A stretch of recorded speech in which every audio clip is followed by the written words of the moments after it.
نحمده ونصلي على رسوله الكريم اما بعد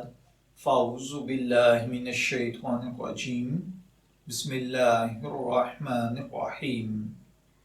السلام علیکم ڈیئر ویورز، ہمارا آج کا ٹاپک ہے بارش کے پانی سے غسل کرنا۔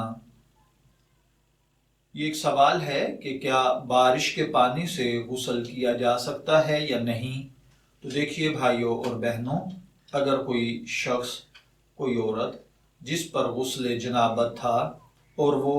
بارش میں کھڑا تھا یا گزر رہا تھا اور اس پر اتنی بارش پڑی کہ اس کا پورا بدن، اس پر پانی ایک مرتبہ بہہ گیا، اس کا پورا بدن بال برابر بھی اگر خشک نہیں رہا اور اس بارش کے پانی کے ساتھ اس نے نہا لیا یا خوب اچھے طریقے سے وہ بارش میں گھومتا پھرتا رہا اور اتنا نہا لیا کہ اس کا سارا بدن بھیگ گیا اور بال برابر جگہ خشک نہیں رہی، اب اگر وہ اس کے بعد کلی اور غرارہ کر لے اور ساتھ میں ناک میں پانی چڑھا لے تو اس کا غسل ہو جائے گا،